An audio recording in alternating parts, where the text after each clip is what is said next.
नमस्कार मंडळी. एखादी व्यक्ती ज्या वेळेस अगतिक होते त्यावेळेस कोणीही येतं आणि त्या व्यक्तीला टपली मारून जातं.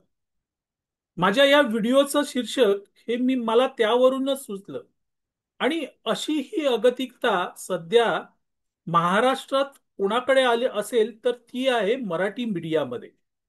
मराठी मीडिया हा काहीसा अगतिक झालेला दिसतोय आणि त्यामुळे कोणीही उठतं आणि या मीडियाला टपली मारून जातं. मागच्या काही महिन्यांपासून हा मराठी मीडिया राज आणि उद्धव ठाकरे यांना एकत्रित आणण्यासाठी अगतिक झाला होता. आणि त्या दृष्टीने हा मराठी मीडिया सातत्याने प्रयत्न करत होता. अगदी ज्या वेळेस राज ठाकरे यांची मांजरेकर यांनी मुलाखत घेतली त्यावेळेस खरं म्हणजे ती मुलाखत असं फार काही नव्हतं. मांजरेकर यांनी प्रश्न विचारला राज ठाकरे यांना की तुम्ही एकत्र येऊ शकता का. राज ठाकरे म्हणाले हो आम्ही येऊ शकतो. आणि तो मुद्दा किंवा तो क्लू पकडून मराठी मीडियाने सुरू केलं राज आणि उद्धव ठाकरे यांना एकत्र आण. आता राज आणि उद्धव ठाकरे एकत्र आल्यामुळे महाराष्ट्रात काय होऊ शकतं हे समजण्या इतकं मराठी मीडिया काही दूधकुळा नाहीये. पण तरीही राज आणि उद्धव एकत्र आले की फार मोठी क्रांती महाराष्ट्रात होईल अशा आविर्भावात मराठी मीडिया होता. आणि त्यानंतर राज आणि उद्धव यांना एकत्र आणण्यासाठी हा मराठी मीडिया अगतिकतेचं टोक गाठू लागला. इतका अगतिक झाला की अनेकांनी या मराठी मीडियाला टपल्या दिल्या.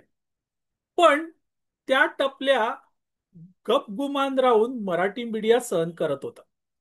पहिली टपली दिली अर्थातच मुख्यमंत्री देवेंद्र फडणवीस यांनी.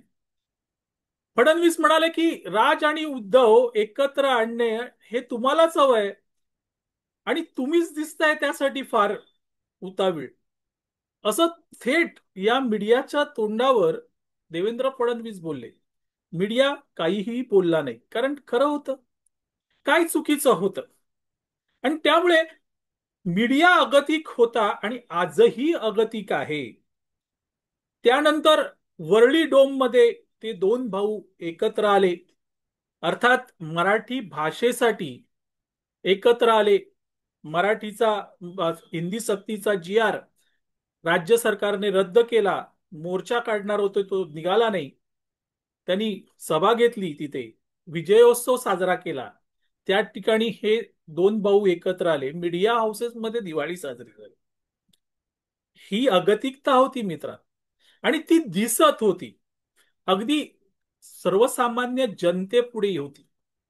आता त्यानंतर इगतपुरी येथे शिबिर झालं. तिथे राज ठाकरे यांनी सरळ सांगून टाकलं की ते जे आम्ही एकत्र आलो होतो ते एकत्र येणं हे मराठी भाषेसाठी होतं. त्याच्यात राजकारण शोधू नका. पुन्हा अगतिक झालेला मीडिया मराठी मीडिया हा निराश झाला. राज ठाकरे आणि उद्धव काही एकत्र येणार नाही तसं वाटलं. आणि मग राज उद्धव एकत्र येण्याच्या बातम्याही हळूहळू मागे पडू लागल्या. त्याच वेळेस राज ठाकरेंनाही हे माहित होतं की आपल्या आणि उद्धव ठाकरे यांच्या एकत्र येणं हे मराठी मीडियाला हवंय. त्यासाठी मराठी मीडिया अगतिक आहे. मग राज ठाकरेंनी देखील मराठी मीडियाला एक टपली मारून टाकली. आणि ती टपली होती मित्रांनो उद्धव ठाकरे यांच्या वाढदिवसाला खुद्द राज ठाकरे मातोश्रीवर गेले आणि त्यांना शुभेच्छा दिल्या. खरं म्हणजे दोन भाऊ हा फॅमिली मॅटर आहे. कुटुंबाचा प्रश्न आहे. त्यामुळे राज ठाकरे गेले तिथे आणि शुभेच्छा दिल्या. पण ही टपली होती मित्रांनो मीडियाला. कारण राज ठाकरे यांना माहित होतं हे प्रकरण काहीसं थांबलंय. त्याला हवा देणं गरजेचं आहे. आणि पुन्हा अशा प्रकारे टपली मारून राज ठाकरे यांनी त्याला हवा दिली. झालं. अगतिक झालेल्या मीडियाला पुन्हा धुमारे फुटले. आणि मग या मीडियाने बातम्या चालवल्या की जर उद्धव आणि राज एकत्र आले तर महायुतीचा प्लॅन बी कसा असेल, इथपर्यंत, या टोकापर्यंत हा मराठी मीडिया गेला. आहे की नाही आश्चर्य? राज ठाकरे काय म्हणाले होते? युती होईल की नाही हे निवडणुकीच्या वेळेस ठरू, तोपर्यंत याबद्दल बोलण्यात काही अर्थ नाहीये.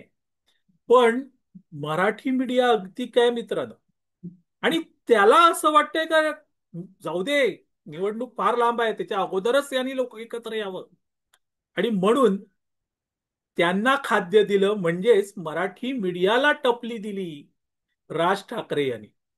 आणि मग पुन्हा सुरू झालं सुरू झालं मित्रांनो. आता अशा टपल्या निवडणुकीपर्यंत, महानगरपालिकेच्या निवडणुका कधी जाहीर होणार आहेत माहीत नाही, पण निवडणुकीपर्यंत अशा टपल्या मराठी मीडियाला बसतच राहणार आहे. कधी फडणवीस राज ठाकरे यांना भेटून टपल्या मारतील, तर कधी उदय सामंत राज ठाकरेंच्या भेटीला जाऊन पुन्हा एक टपली मारतील. आणि मग मराठी मीडिया या टपल्या सहन करतच राहणार आहे, कारण त्यांची अगतिकता आहे राज आणि उद्धव ठाकरे एकत्र येत. आणि ही अगतिकता काय आहे? कारण त्यांना, अर्थातच मराठी मीडियाला, महाराष्ट्रातल्या निवडणुकांमध्ये भाजप हरलेला बघायचा. त्यासाठी लोकांचं मत, जनमत याच्याशी मीडियाला काहीही पडलेलं नाहीये.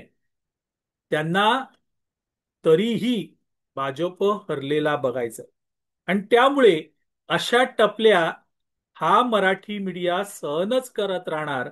आणि म्हणून मी या व्हिडिओला शीर्षक दिलं, कोणी यावे टपली मारून जावे. असो मंडळी, तुर्तास इथे थांबतो. मी आबा माळकर आपली रजा घेतो. मंडळी, लक्षवेध हे माझं चॅनल, त्याचं नोटिफिकेशन अनेकांना येत नाही. आता त्याच्यात काय टेक्निकल प्रॉब्लेम आहे हे मला माहीत नाही, पण अनेक लोक सांगतात. त्यामुळे मी तुम्हाला विनंती करतो, तुम्हाला जर एखादा व्हिडिओ माझा बघण्यात आला आणि तो आवडला, तर तुम्ही तुमच्या स्तरावर तो जास्तीत जास्त शेअर करण्याचा प्रयत्न करा, जेणेकरून इतरांपर्यंत तो व्हिडिओ पोहोचेल. धन्यवाद.